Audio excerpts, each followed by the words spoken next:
आज का हमारा नया टॉपिक है अपेंडिसाइटिस। तो अपेंडिसाइटिस यानी इन्फ्लामेशन ऑफ द अपेंडिक्स। तो हम पहले देखते हैं भाई अपेंडिक्स क्या है। तो अपेंडिक्स एक 10 centimetre long attach to caecum. जो अपेंडिक्स होती है वो 10 सेंटीमीटर लंबी होती है और सिकम से अटैच होती है। Fill with food and empty regular into the caecum. जो अपेंडिक्स होती है वो फूड से भरी हुई रहती है और रेगुलरली आपके सिकम के अंदर एम्पिटी होती है, खाली होती है। अपेंडिसाइटिस कोई भी एज के अंदर अपेंडिसाइटिस हो सकता है। मोस्ट कॉमनली यंग एडल्ट के अंदर 10 से 30 ईयर के एज के अंदर अपेंडिसाइटिस होता है। फिर हम देखते हैं कि भाई अपेंडिसाइटिस के कॉज क्या है। अपेंडिसाइटिस के cause obstruction of the appendix by the faeces, यानी ऑब्स्ट्रक्शन फीसेस के कारण ऑब्स्ट्रक्शन हो जाता है अपेंडिसाइटिस के कारण अपेंडिक्स में, तो उसके कारण भी अपेंडिसाइटिस हो जाए। या फॉरेन बॉडी के कारण हो सकता है या ट्यूमर के कारण हो सकता है। तो obstruction result in the distension, यानी ऑब्स्ट्रक्शन का कारण डिस्टेंशन हो जाता है या म्यूकस या बैक्टीरिया अकोमुलेशन हो जाता है, उसके कारण भी अपेंडिसाइटिस हो जाता है। या आपकी गैंग्रीन हो गया या पेरिटोनाइटिस हो गया, यानी स्टोमक के अंदर इन्फ्लामेशन हो जाता है तो पेरिटोनाइटिस हो जाता है। और इन्फ्लाम्ड अपेंडिक्स फिल विथ पस, या अपेंडिक्स के अंदर पस फिल हो जाता है, उसके कारण भी अपेंडिसाइटिस हो सकता है। फिर हम देखते हैं इसके पहले साइन एंड सिम्टम्स क्या होते हैं। बहुत सारे हैं इसके। मैनी डिफ़िकल्टीज हो सकती है। Many patient not have classy symptoms, किसी के अंदर ऐसा नहीं है, अलग अलग सिम्टम्स दिक्कत है। टिपिकली स्टार्ट्स वेगस एपिगेस्ट्राइटिस, तो इसके अंदर वो वेगस एपिगेस्ट्राइटिस हो सकता है। पेन हो सकता है अम्बाइकल प्री अम्बाइकल के अंदर पेन हो सकता है। लो ग्रेड फीवर हो सकता है। एनोरेक्सिया हो सकता है, यानी भूख नहीं लगना। नोज़िया हो सकता है। वोमिटिंग हो सकती है। या कंटिन्यू पेन रहेगा या प्रेसिस्ट पेन रहेगा इसके अंदर। या स्टफीनेस रहेगी राइट लोअर क्वाड्रेंट के अंदर। या मैकबर्निस पॉइंट के अंदर पेन रहेगा। तो ये सारे साइन एंड सिम्टम्स दिखाई देते हैं। फिर क्लिनिकल मैनिफेस्टेशन है, कुछ आपके कुछ साइन है वो दिखते हैं।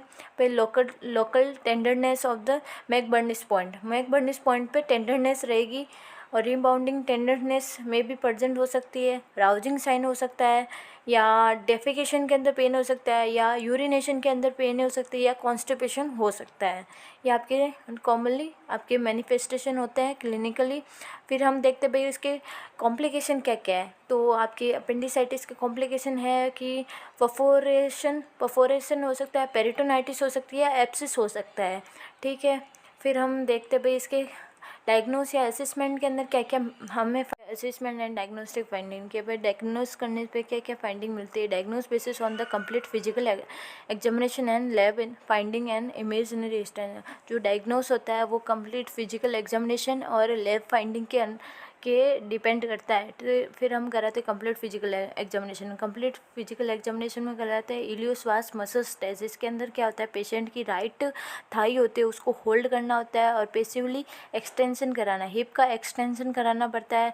तो हमारे एब्डोमिनल पे पेन होता है जब अपन राइट थाई को होल्ड करते हैं और हिप को एक्सटेंशन कराते हैं, तो हमारे मतलब एब्डोमिनल पे पेन होता है, उसे पॉजिटिव स्वास साइन बोलते हैं। ऑब्चुटेटिव टेस्ट के अंदर क्या होता है, जो पेन होता है पॉजिटिव पेन है तो वो होता है फ्लेक्स, यानी हिप को फ्लेक्शन कराना है और रोटेट कराना है। हिप को रोटेट मतलब इंटरनली रोटेट कराने पर हमारे पेन होता है, उसको ऑब्चुटेटिव टेस्ट कराते हैं। या WBC है और न्यूट्रोफिल है वो एलिवेटेड आएगी। फिर ठीक है। फिर आपके असेसमेंट एंड डायग्नोस्टिक फाइंडिंग, हम एब्डोमिनल एक्सरे कराते हैं, अल्ट्रासाउंड स्टडी कराते हैं, CT स्कैन कराते हैं और राइट लोअर कार्डिएट के अंदर डेंसिटी और local distension of the bowel ये देखते हैं। फिर प्रेगनेंसी टेस्ट में be performed woman has child bearing age to rule out ectopic pregnancy या बिफोर एक्सरे या ऑप्टेन, यानी प्रेगनेंसी के अंदर अपन कराते हैं एक्सरे करवाते हैं उससे पहले। यूरिन एनालिसिस कराते हैं इसके अंदर यूरोजेनाइटल कंडीशन के अंदर, तो वो यूरिन एनालिसिस होता है। फिर डायग्नोस्टिक लेप्रोस्कोपी कराते हैं। ठीक है।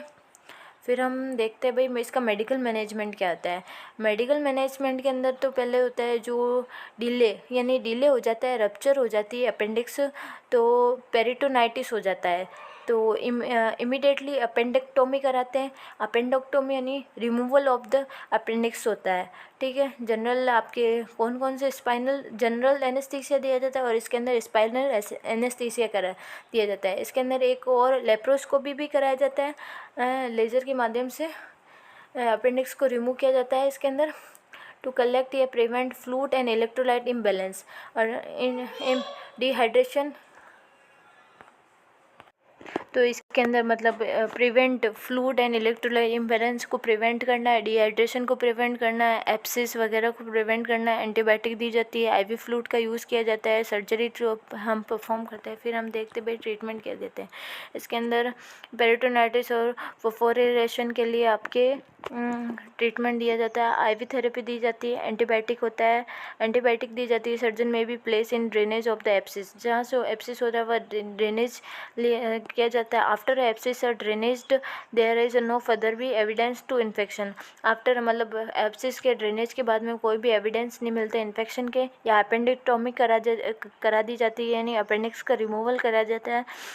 As possibility is peritonitis drainage left in the place at area is incised, मतलब पेरिटोनाइटिस जहाँ हो रहा है वहाँ पे इंसाइज यानी कट लगा के बाहर निकाल जाया जाता है। Patient is risk of the complication में बी कीप्ड इन हॉस्पिटल, जो जब पेशेंट को कोई कॉम्प्लिकेशन होता है उसको हॉस्पिटल के अंदर बहुत दिनों तक रखा जाता है, मॉनिटरिंग की जाती है, वाइटल साइंस वगैरह, इंटेस्टाइन ऑब्स्ट्रक्शन वगैरह या सेकेंडरी हेमरेज वगैरह का ध्यान मॉनिटरिंग की जाती है।